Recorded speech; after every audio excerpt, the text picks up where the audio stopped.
I hope आप सब लोग ठीक होंगे, खूब मन लगा के मेहनत कर रहे होंगे। तो दोस्तों आज हम डिस्कस करने वाले हैं एक नया चैप्टर भाई, जिसका नाम है challenging to and restoration of the Congress system. भाई कांग्रेस सिस्टम के सामने चुनौतियां और उसकी पुनर्स्थापना। तो इस टॉपिक को हम आज कवर करेंगे और आई होप आप खूब मन लगा के मेहनत कर रहे होंगे भाई, रिवीजन अच्छे से कर रहे होंगे। चलो तो दोस्तों देखते हैं भाई, आज का जो हमारा चैप्टर है challenges to and restoration of the Congress system. Congress के सामने चुनौतियां और उसकी पुनर्स्थापना के बारे में हम डिस्कस करेंगे भाई। देखते हैं भाई, चैलेंजेस ऑफ पॉलिटिकल सक्सेशन। भाई जो पॉलिटिकल सक्सेशन का उत्तराधिकार का जो चैलेंज था, जो चुनौती थी, उसके बारे में डिस्कस करेंगे। Prime minister Jawaharlal Nehru passed away in May 1964। और भाई जो भारत के पहले प्रधानमंत्री थे श्री जवाहरलाल नेहरू जी, उनकी डेथ हो जाती है मई 1964 में। The 1960s were labeled as the dangerous decade when unresolved problems like poverty, inequality, communal and regional division, etc., could lead to a failure of the democratic project or even the disintegration of the country. तो भाई देखो, 1960 का जो दौर था, जो decade था, वो माना जाता है अभी डेंजरस डिकेड, जो दशक माना जाता है, वो बहुत बड़ा ही खतरनाक दशक माना जाता है।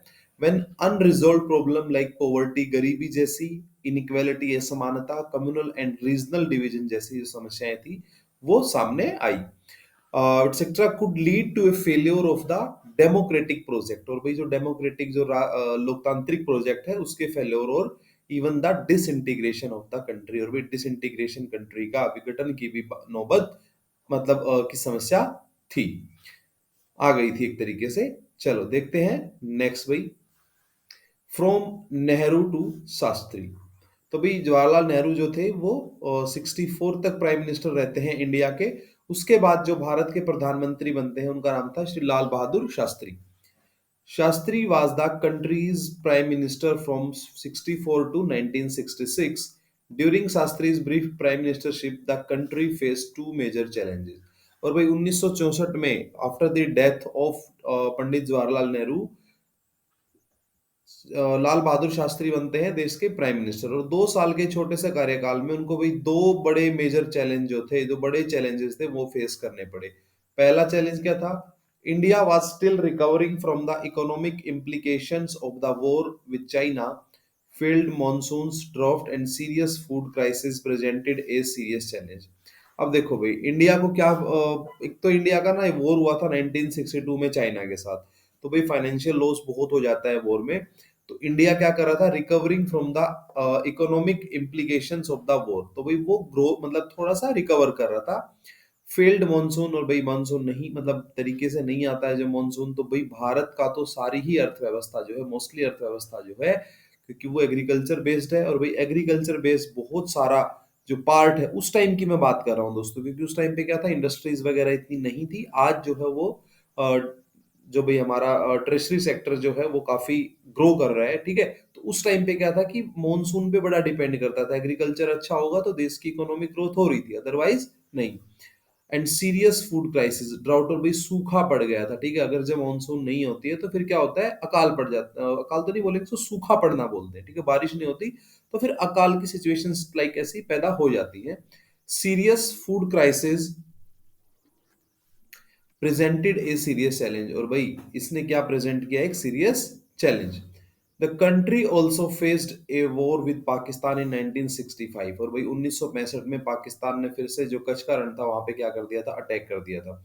और भाई फिर से क्या हो गया था भाई, 1965 में भारत और पाकिस्तान का एक और युद्ध होता है। शास्त्रीज फेमस स्लोगन जय जवान जय किसान symbolise the country resolve the face both these challenges. और भाई इन्होंने जो फेमस स्लोगन है जय जवान जय किसान का, वो सिंबलाइज करता था, symbolise the countries resolve to face both these challenges. और भाई जय जवान जय किसान का नारा दिया था किसने भाई? पंडित, सॉरी, लाल बहादुर शास्त्री जी ने, ठीक है। चल देखते हैं अभी next. Shastri suddenly expired in Tashkent, then in USSR, and currently the capital of Uzbekistan on 10th January 1966। और भाई होता क्या है, 1965 के वॉर के बाद एक एग्रीमेंट, ताशकंद एग्रीमेंट होता है भारत और पाकिस्तान के बीच में। तो जो लाल बहादुर शास्त्री जी थे उनकी मिस्टीरियस डेथ हो जाती है कब? 10 जनवरी 1966 में। डेथ होती कहाँ पे? अभी ताशकंद में। समझौता भी ताशकंद में हो रहा था, और ताशकंद उस समय सोवियत यूनियन का पार्ट था, और अभी वो उज्बेकिस्तान जो कंट्री है उसकी कैपिटल है। चले नेक्स्ट देखते हैं दोस्तों। From Shastri to Indira Gandhi. और भाई अब देखते हैं जो शास्त्री से इंदिरा गांधी की तरफ जो समय बढ़ता है, क्योंकि 2 साल के बाद उनकी डेथ हो जाती है। So there was strong competition between Morarji Desai and Indira Gandhi. तो भाई कांग्रेस पार्टी में लाल बहादुर शास्त्री की डेथ के बाद बड़ा कंपटीशन होता है, बड़ा स्ट्रॉन्ग कंपटीशन था किस किस के बीच में? मोरारजी देसाई के बीच में भी, और मोरारजी देसाई और इंदिरा गांधी के बीच में।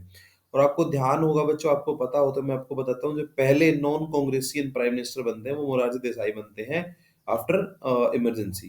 जब इमरजेंसी इम्पोज की जाती है उसके बाद जो इलेक्शंस होते हैं 1977 में, तो भाई मोरारजी देसाई पहले गैर कांग्रेसी प्रधानमंत्री बनते हैं देश के।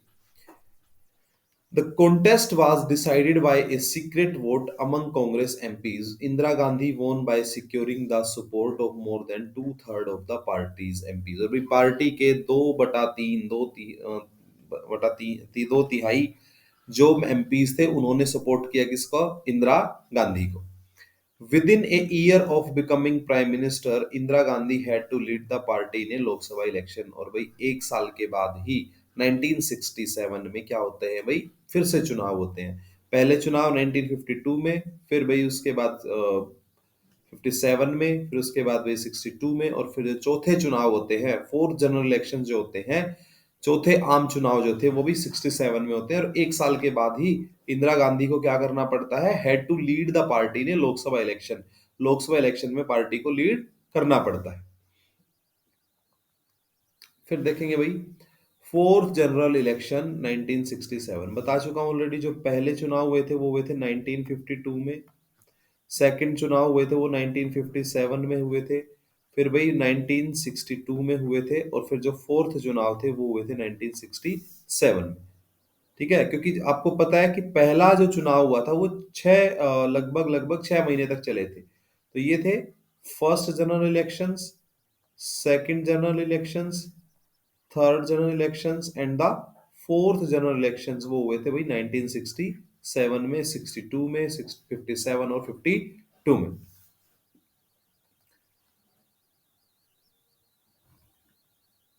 चलें नेक्स्ट देखते हैं भाई। Indira Gandhi's government decided to devalue the Indian rupee to address the economic crisis of 1967। और उस समय क्या था भाई? इकोनॉमिक क्राइसिस थे, तो उनसे पार पाने के लिए वो क्या करते हैं? डीवैल्यू कर देते हैं रूपी का, इंडियन रूपी का। इसको बोलते हैं भाई मुद्रा की जो कीमत है वो खुद ही घटा देती है सरकार। इससे क्या होगा कि भाई चीजें जो है वो लोग यहाँ काम करने के लोग यहाँ पे पैसा इन्वेस्ट करेंगे एक तरीके से। तो हम क्या करते हैं कि थोड़ी सी चीजों को कंट्रोल करने के लिए हम खुद ही हमने क्या की थी? रुपए की वैल्यू को घटा दिया था। The economic situation led to rising prices. और भाई इस इकोनॉमिक सिचुएशन की वजह से क्या हो गया था? प्राइसेस जो थे वो हाई हो रहे थे। People began protesting against the increase in the cost of essential goods. और भाई जो एसेंशियल गुड्स की कीमत बढ़ रही थी उसके विरोध में लोग क्या कर रहे थे? प्रोटेस्ट कर रहे थे। फूड शॉर्टेजेस हो रही थी, growing unemployment and the overall poor economic conditions in the country. और भाई फूड की शॉर्टेज हो रही है, ग्रोविंग एम्प्लॉयमेंट, ठीक है, जो रोजगार की कमी है, ठीक है, बेरोजगारी है जो वो बढ़ रही है, and the overall poor economic condition. और ओवरऑल ओवरऑल कैसी कंडीशन थी? इकोनॉमिक कंडीशन जो थी वो क्या थी भाई? पुअर थी भाई। नेक्स्ट देखते हैं दोस्तों। The communist and socialist parties launch struggles for greater equality. और भाई जो कम्युनिस्ट और सोशलिस्ट पार्टीज थी उन्होंने क्या किया भाई? लॉन्च करते हैं स्ट्रगल, संघर्ष, फॉर ग्रेटर इक्वालिटी। भाई वो एक समानता के लिए क्या करते हैं भाई? आंदोलन, संघर्ष लॉन्च कर देते हैं।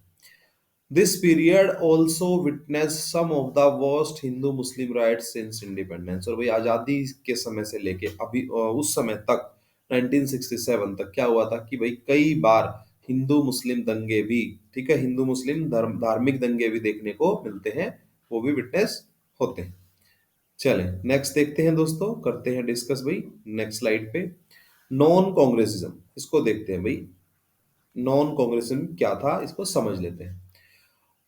Opposition parties led public protest and pressures the government. और भाई जो अपोजिशन पार्टी थी वो क्या करते हैं, वो लीड करते हैं पब्लिक प्रोटेस्ट को, एंड प्रेशर द गवर्नमेंट, और सरकार के ऊपर क्या करते हैं, दबाव बनाते हैं, प्रेशर बनाते हैं। They believed that Indira Gandhi inexperience and the internal division with the Congress gave them a chance to overthrow it। तो उनका भरोसा क्या था, उनको क्या लगता था कि जो इंदिरा गांधी का इनएक्सपीरियंस है, ठीक है, इंदिरा गांधी के पास जो एक्सपीरियंस की कमी है, and the internal divisions with in the Congress, और जो कांग्रेस के अंदर क्या हो गया था, इंटरनल डिविजन्स हो रखे थे, फैक्शंस बन रखे थे, वेरियस फैक्शंस, गुट बन रखे थे within the Congress, gave them a chance to overthrow it. और उनको क्या लग रहा था कि भाई इनको क्या मौका मिल जाएगा, एक चांस मिल जाएगा उसको दूर हटाने का, भगाने का, ओवरथ्रो इट करने का, ठीक है, ओवरथ्रो करने का। Socialist leader Ram Manohar Lohia cold this strategy non Congressism. और भाई जो समाजवादी नेता थे राम मनोहर लोहिया जी, वो क्या कहते हैं कि ये क्या है, एक इस स्ट्रेटजी को क्या बोलते हैं, वो non Congressism. Lohia also argued that Congress rule was undemocratic and against the interest of poor people। और भाई जो लोहिया जी है वो क्या कहते हैं, उनका आर्ग्यूमेंट था कि भाई कांग्रेस रूल जो है वो अनडेमोक्रेटिक है, अलोकतांत्रिक है, and against the interest of poor people, और गरीब लोगों के हकों के खिलाफ है। So it was important for non Congress parties to unite to restore democracy for the people. और भाई ये it was important for non Congress parties, और भाई जो गैर कांग्रेसी पार्टीज थी, दल थे, राजनीतिक दल थे, उनके लिए इंपॉर्टेंट था to unite to restore democracy for the people, कि भाई एकजुट होके वो रिस्टोर करें, ठीक है, पुनर्स्थापना करें डेमोक्रेसी की, फॉर द पीपल, लोगों के लिए क्या करें भाई, वो लोकतंत्र की दोबारा से स्थापना करें। चले नेक्स्ट देखते हैं दोस्तों। अब हम बात करेंगे इलेक्टोरल वर्डिक्ट की भाई। किसकी बात करेंगे, इलेक्टोरल वर्डिक्ट की। The four general elections to the Lok Sabha and state assemblies were held in Feb 1967। और 1967 में क्या होता है भाई, जो चौथे आम चुनाव थे, और भाई कुछ स्टेट असेंबलीज में भी, स्टेट असेंबलीज के भी चुनाव होते हैं। The results jolted the Congress at both the national and state level, and many described the election result as a political earthquake। देखो भाई पहले जो तीन चुनाव हुए थे, पहले जो तीन जनरल इलेक्शंस हुए थे, तो कांग्रेस उसमें क्या रहती है, एक तरफा हैवी रहती है, सबके ऊपर हावी रहती है कांग्रेस। तो इन इस रिजल्ट ने क्या किया था, jolted the Congress at both the national and state level, इनको हिला के रख दिया था भाई, सेंटर लेवल पे भी और स्टेट लेवल पे भी। So and many describe the election result, और भाई बहुत सारे लोगों ने इलेक्शन रिजल्ट को क्या कहा है, पॉलिटिकल अर्थक्वेक भाई, ठीक है, इसको कहा है राजनीतिक भूकंप, राजनीतिक भूकंप के रूप में इसको देखा गया। The Congress did manage to get a majority in the Lok Sabha, ठीक है, and the Congress did manage to get a majority in the Lok Sabha. और भी कांग्रेस कैसे ना कैसे करके मैनेज कर लेती है मेजोरिटी लोकसभा में, but with its lower tally of seats and share of votes since 1952। और भाई बहुत जो मेंबर ऑफ पार्लियामेंट्स की जो टैली थी वो भी काफी घट जाती है, और जो सीट वोट परसेंटेज था, वोट जो शेयर था वो भी क्या होता है, 1952 से लेके अब तक क्या होता है, वो घट जाता है। Half the ministers in the Indira Gandhi cabinet were defeated. और भाई आधे से के लगभग जो मंत्री थे इंदिरा गांधी की कैबिनेट के, वो चुनाव हार जाते हैं। चलिए नेक्स्ट पे चलते हैं दोस्तों। अब हम बात करेंगे कोएलिशंस की भाई, ठीक है, जो कोएलिशन हुए, जो गठबंधन हुए थे, उनके बारे में भी हम डिस्कस करेंगे। In 1967 elections introduce the concept of coalitions भाई। और 1967 के इलेक्शंस ने इंट्रोड्यूस किया भाई कंसेप्ट ऑफ कोएलिशन, जो गठबंधन थे, पार्टियों का मिलना जो था, उसको इस कंसेप्ट को शुरू किया 1967 के इलेक्शंस में। क्योंकि इसमें क्या था, क्लियर मेजोरिटी किसी को भी नहीं आई थी, किसी भी सिंगल पार्टी को, क्योंकि पिछले तीन चुनाव जो हुए थे 1952 में, 1957 में और 1962 में, तीनों में ही कांग्रेस क्या कर रही थी भाई, वो क्लियर मेजोरिटी पा रही थी। Since no single party win a majority, different non-Congress parties join together to form legislative groups। ठीक है, तो भाई जब किसी भी पार्टी को नो सिंगल पार्टी वो ने मेजोरिटी, किसी को भी मेजोरिटी नहीं मिलती है, so different Congress parties, different non Congress party join together to form legislative group, और भाई जो नॉन कांग्रेसियन पार्टीज थी वो क्या करती हैं, लेजिस्लेटिव ग्रुप बनाने के लिए वो जुड़ जाती हैं। और वो कौन से थे, जैसे संयुक्त विधायक दल in Hindi, to support non Congress governments. इस ग्रुप्स को क्या बोलते थे भाई, संयुक्त विधायक दल। The SVD in Bihar included the two socialist parties, SSP, जो भाई संयुक्त विधायक दल था उसमें कौन कौन थे, दो सोशलिस्ट पार्टीज थी, SSP and PSP along with CPI on the left and Jana Sangh on the right. तो भाई देखो ये क्या था, इनमें कोरिलेशंस ऐसे हो रहे थे कि सब जुड़ रहे थे, कांग्रेस के अगेंस्ट जो भी थे वो भी एक समय अपनी आइडियोलॉजी को थोड़ा सा पीछे रख के क्या हो रहे थे, जुड़ रहे थे। In Punjab, it was called Popular United Front and comprised the two rival Akali parties at the time. और भाई पंजाब में इसको कहा जाता है, it was called popular united front, PUF, and comprised the two rival Akali parties eight the time. और भाई दो राइवल्स अकाली पार्टी भी क्या हो जाती हैं, वो जुड़ जाती हैं पंजाब में अंडर पॉपुलर यूनाइटेड फ्रंट के अंडर, भाई पॉपुलर यूनाइटेड फ्रंट के अंदर। चलें नेक्स्ट देखते हैं दोस्तों, डिफेक्शन भाई। Defection means an elected representative leave the party on वो symbol he she was elected and joins another party. और देखो आपको ध्यान भी होगा एंटी डिफेक्शन लॉ भी आता है इसी दल बदल के, एंटी डिफेक्शन लॉ 1985 में, ध्यान रखना है भाई, ये दल बदल विरोधी कानून जो आया था वो कब आया था, anti defection law was implemented in 1985। चलें देखते हैं नेक्स्ट भाई। After the 1967 general elections, Congress law makers who left the party played a key role in forming non-Congress governments in three states, Haryana, Madhya Pradesh and Uttar Pradesh. देखो भाई 1967 के जनरल इलेक्शंस के बाद Congress law makers who left the party played a key role in forming non Congress government in these states. और कौन कौन से states थे भाई वो, हरियाणा, मध्य प्रदेश एंड उत्तर प्रदेश, जहां पे क्या बनती है भाई, नॉन कांग्रेसियन गवर्नमेंट बनती है। The consistent realignments and shifting political loyalties in this period gave rise to the expression आया राम गया राम। और भाई जो रीअलाइनमेंट हो रहा था, शिफ्टिंग हो रहा था पॉलिटिकल पार्टीज का, ठीक है, लॉयल्टीज का, उसी ने इस पीरियड में राइज किया भाई एक्सप्रेशन आया राम गया राम का। तो लोगों ने क्या किया भाई, एक एक दिन में तीन तीन चार चार बार भी पार्टियां बदल ली थी। और ये पार्टी बदलने की बात से ही, सायाराम गयाराम वाले कंसेप्ट के बाद ही, एक्सप्रेशन के बाद ही एंटी डिफेक्शन लॉ 1985 लेके आना पड़ा था। चलिए नेक्स्ट देखते हैं भाई, स्प्लिट इन कांग्रेस। ठीक है भाई, कांग्रेस में भी स्प्लिट हो जाता है, वो देख लेते हैं। After the 1967 elections, the Congress retain power at the centre but with a reduced majority and lost power in many states. और भाई after the 1967 elections, the Congress retain power at the centre, वो power में तो आ जाती है centre में, but with a reduce majority, और मेजोरिटी क्या हो जाती है, घट जाती है। Lost power in many states, और भाई बहुत सारे स्टेट्स में क्या कर देती है कांग्रेस, पावर उनके हाथ से निकल जाती है, मतलब इलेक्शन हार जाते हैं। नेक्स्ट देखते हैं भाई, अब स्प्लिट देखेंगे कांग्रेस में कैसे हुआ था, इंदिरा वर्सेस द सिंडिकेट। अब देखेंगे स्प्लिट जो था वो उसमें कौन कौन थे, क्या क्या था। तो इस स्प्लिट में भी एक तरफ इंदिरा गांधी थी और एक तरफ उन नेताओं का जमावड़ा था, उन नेताओं का ग्रुप था जो वहां पे क्या थे, और पावरफुल भी थे और भाई पुराने लीडर्स भी थे। Indira Gandhi had to face the syndicate, a group of powerful leaders within the Congress. और भाई इंदिरा गांधी को फेस करना पड़ता है एक सिंडिकेट, एक group of powerful leaders within the Congress, जो कांग्रेस के अंदर ही पावरफुल लीडर्स थे, उनको फेस करना पड़ता है।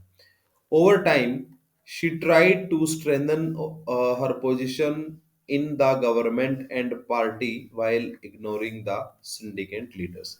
और भाई टाइम के साथ she tried to strengthen her position in the government and party while ignoring the syndicate leaders.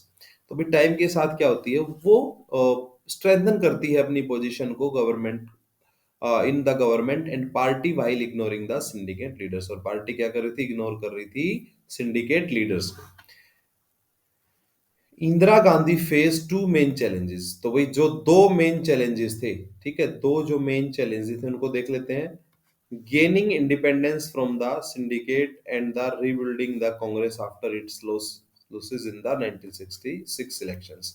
तो इंदिरा गांधी के दो नए चैलेंज थे भाई, वो क्या थे? Gaining independence from the syndicate, जो सिंडिकेट था, जो ग्रुप था भाई, उससे क्या इंडिपेंडेंस प्राप्त करना, and rebuilding the Congress after it loss in the 1967 elections. और 1967 के इलेक्शंस में जो लॉस हुआ था, ठीक है, उसको भी क्या करना था भाई? रीबिल्ड करना था, उस लॉस को भी कवर करना था।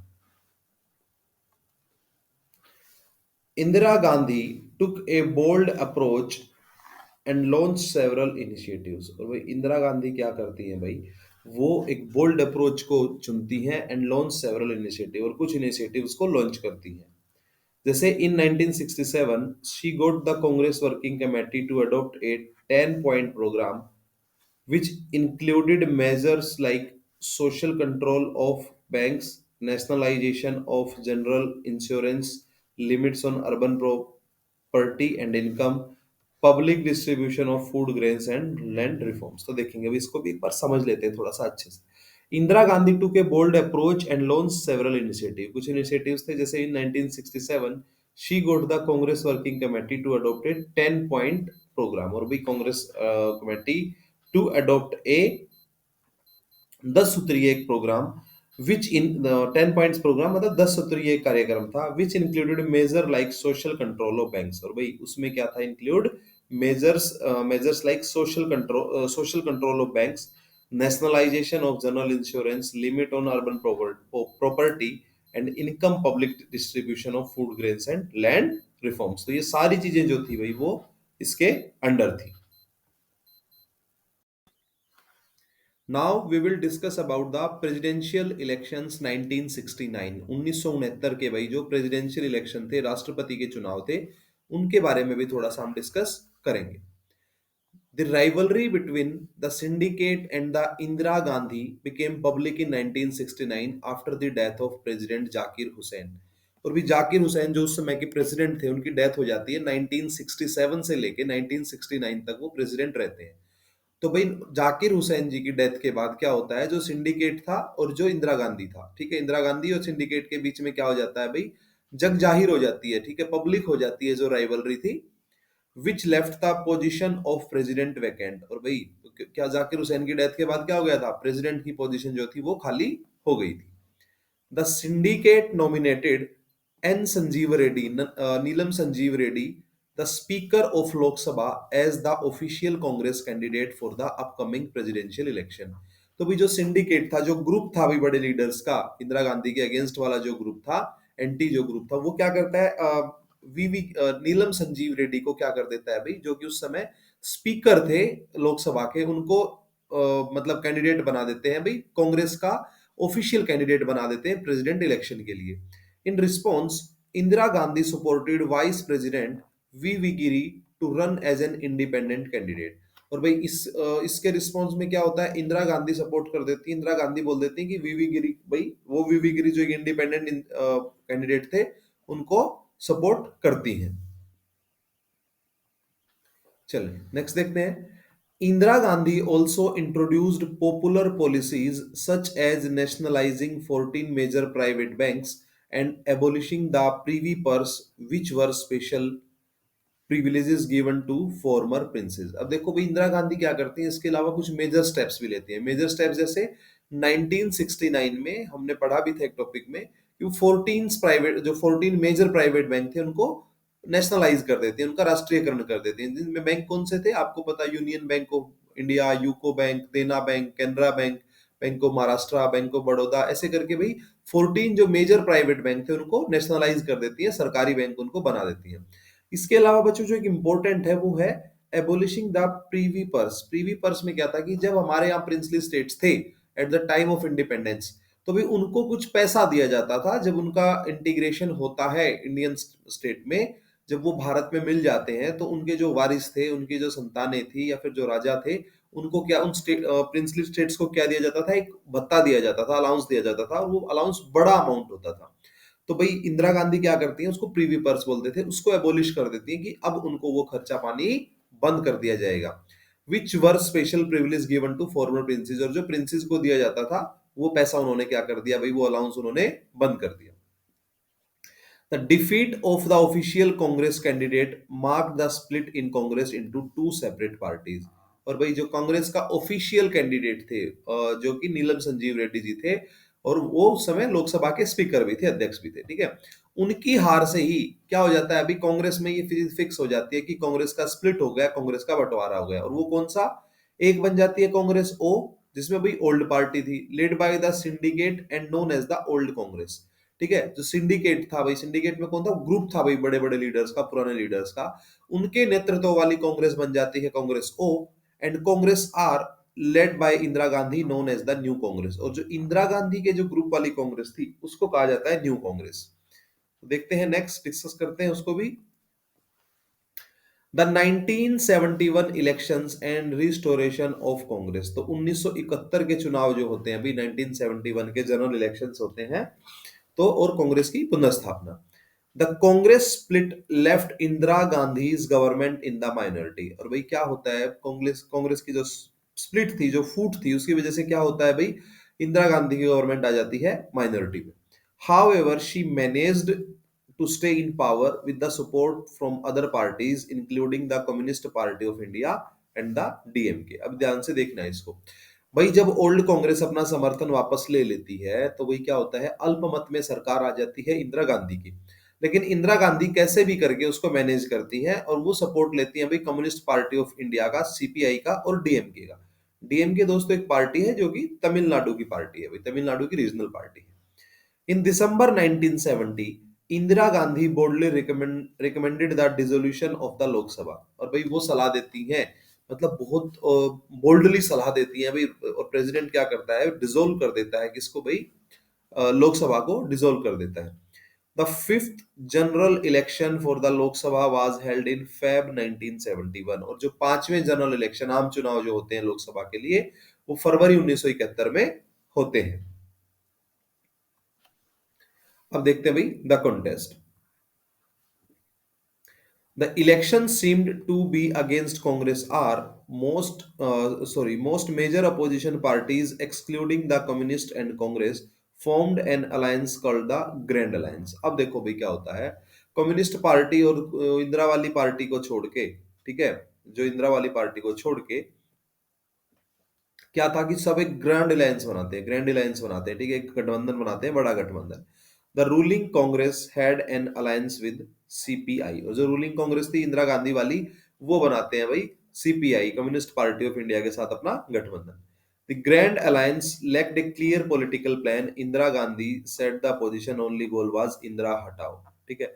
तो भाई जो ग्रैंड अलायंस था उसके पास क्या था, एक ही प्लान था बस, ठीक है, कि इंदिरा को हटाना है, कैसे भी करके इंदिरा गांधी को हटाना है।